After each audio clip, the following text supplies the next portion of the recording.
What's up everybody, this is Cheese Mr. Poof and I welcome you back to the show. And this time around we will be checking out Duelyst. Now you might be asking, what is Duelyst? Well, we're going to be seeing what Duelyst really is here. So I'm going to be explaining that right now.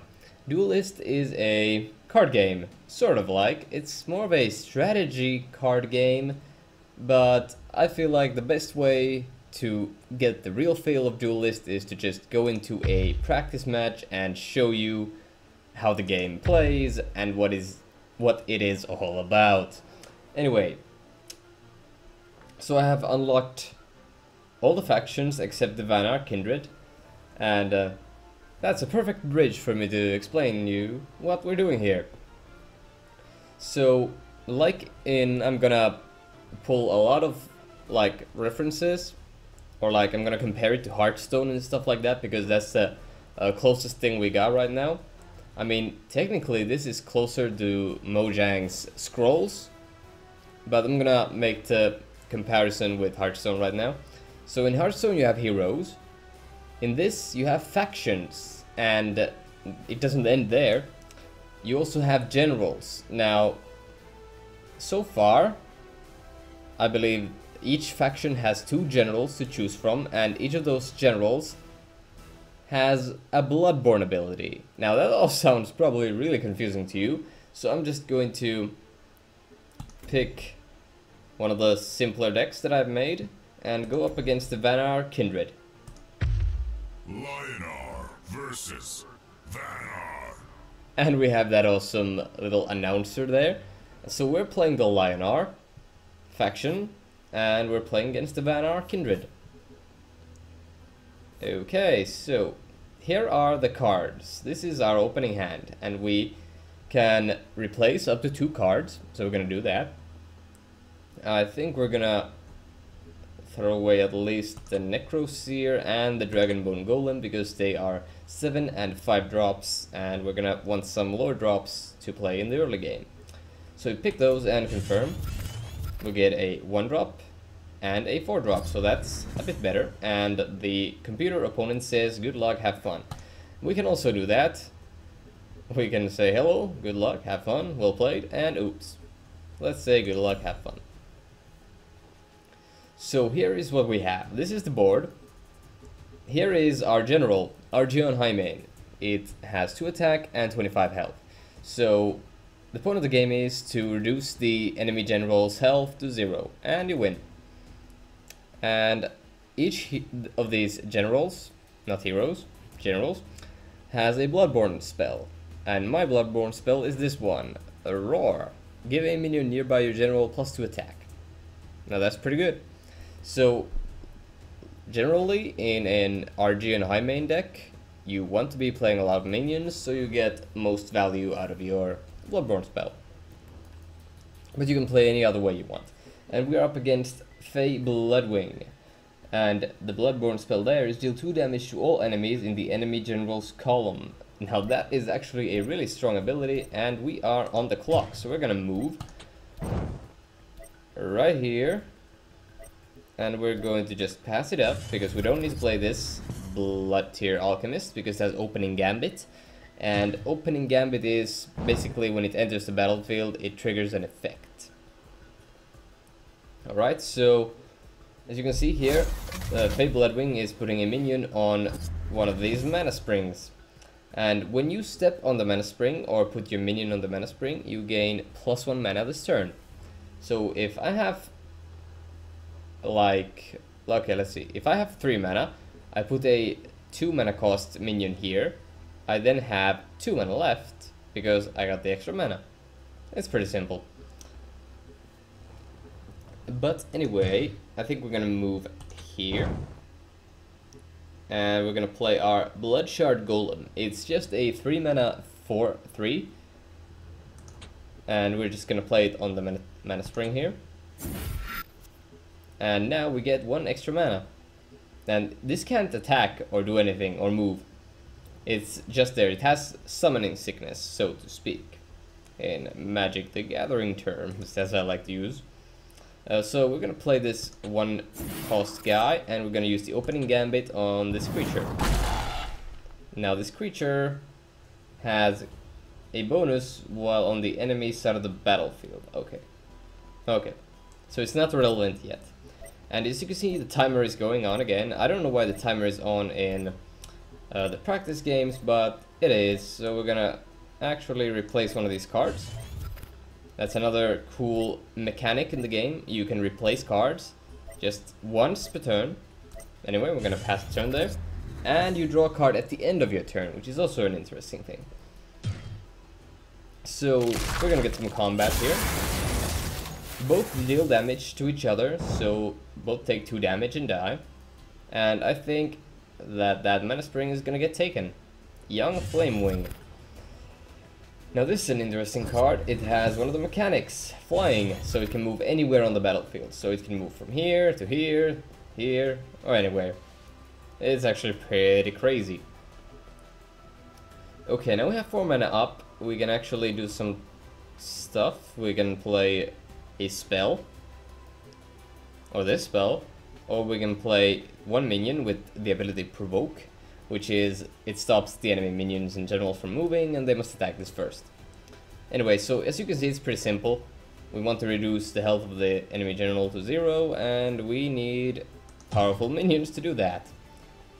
So with our Geon High main, I tend to be up close and personal, and so I'm gonna drop this guy here. Now he has a special ability, Zeal, gains a bonus effect when nearby your general, so now he is a 4/3, which is actually pretty good for the mana cost of 2. So now we're gonna play the spell to show you how the spells work. You just drag it anywhere on the map unless you need to target, and I get buff on my team, and I'm gonna hit the enemy general for 5 damage. Now they do hit me for 2 damage back on the minion, but that's fine because we hit the enemy general for 5, and that's a lot of damage.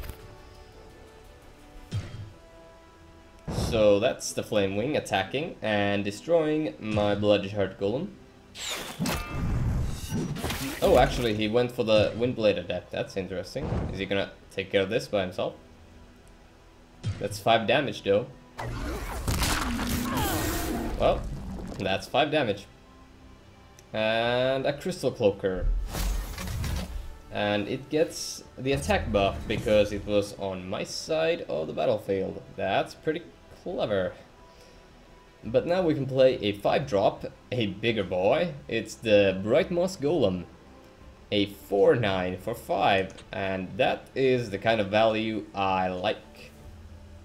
Or we could not do that. We could play the 3/6 with Provoke and use our Bloodborne spell. Actually, for the sake of the video, and that actually only gets the buff only if it's on my side of the battlefield. So if I move, okay, no, it's like divided somewhere around here. Okay. See, I don't even know everything about this game. I'm just like, I'm fairly good because this is kind of a first impression show, really. So I'm seeing how it goes. Sure, let's drop the Bright Moss Golem here. It's 4/9, it's quite formidable, so that's enough. I think we might want to throw away the Dragon Bone, and we get Divine Bond. We can actually buff this guy by its health, so that's potentially a really big move for us next turn. Okay. He's moving the Crystal Cloaker and going up close and personal, huh? Yep, he's going for the damage. Now we're dealing damage to each other. It's actually a pretty cool thing in a card game. This is your health, but you don't just sit there and be the health. You actually participate in the battle, and as you can see, it's a battlefield, so you can try to put yourself in a better position, surround yourself with dudes maybe, stuff like that. It's kind of a combination of chess and card games, which is an awesome concept in my opinion. So we're gonna give the Divine Bond to the Bright Moss Golem here. it's going to gain +9 attack, and we actually have the game right there. And well played. Victory. And that's Lionar Kingdoms leveling up. Let's just press there. And because we beat the Vanar Kindred for the first time, we get the faction. So let's see what cards they have. They have the General, which is awesome. The Flash Freeze, 0 mana, deal 1 damage to a minion and stun it. So lose their next action. Okay, that's cool. Then they have the Crystal Cloaker we saw earlier. Frost Fire, give a friendly minion +3 attack. If it is Vesper, also give it +3 health. I don't know what a Vesper is. Okay, it's the crystal kind monsters. Alright, Snowpiercer, artifacts. Oh yeah, I didn't get to show you the artifacts. So, they're basically like weapons that you equip on your general.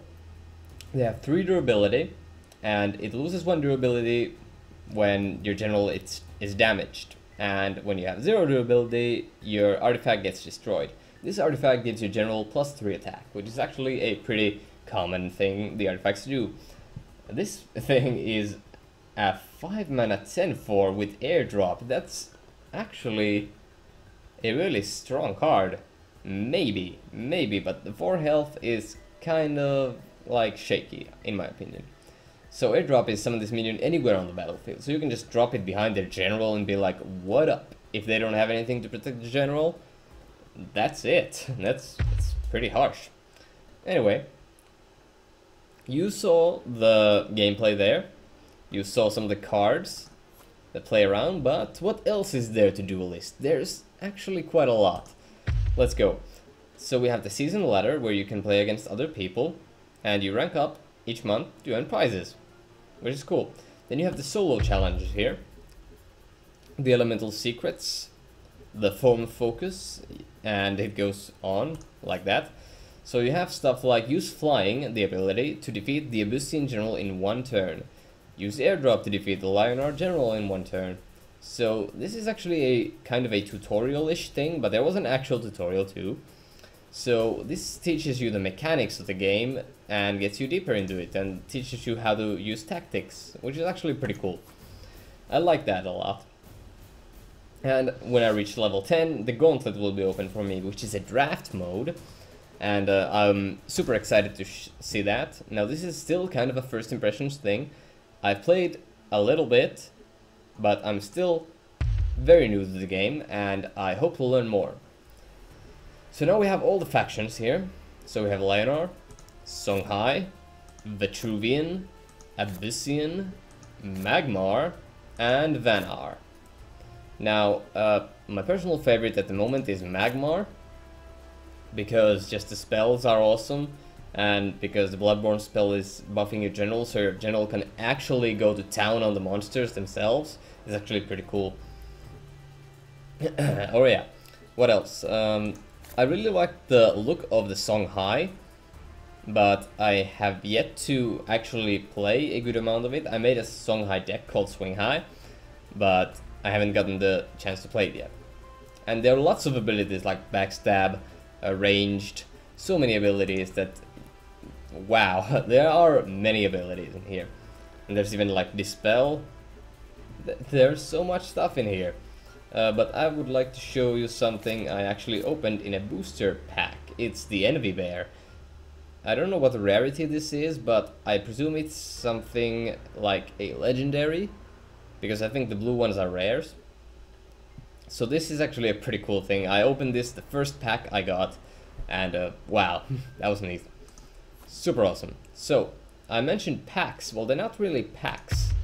They're spirit orbs, so it works like Hearthstone. You drag it and drop it here. And then it opens for you, and you get your cards.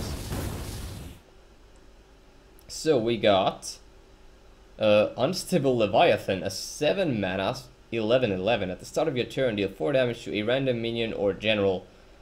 That is pretty bonkers, if you ask me. And it's for the Magmar aspects. And we got a Nightsword Assassin, Mind Warper, a Jaxi, whatever that is. It has a Dying Wish, so summon a 1/1 ranged mini Jax in random unoccupied corner. And a dying wish is that it triggers when your minion dies. Prophet of the White Palm. These are all very awesome names, and I really like the pixely art style they went for with the game. It's like playing Yu-Gi-Oh! Well, in the actual show, where they play the cards and you see the monsters come out of them, and Duelyst is kind of like doing that. So I think this game is super awesome. So you also have daily quests that you can do, like we have get any faction to level 10, play 4 online games with a Magmar deck, and play 3 games. Welcome back. And you get coins for that. And what can you do with the coins? I'm glad you asked. You can buy more spirit orbs, so card packs, which is awesome. And you can also use real life currency to purchase more if you want, but you don't need to. They don't force you to do that.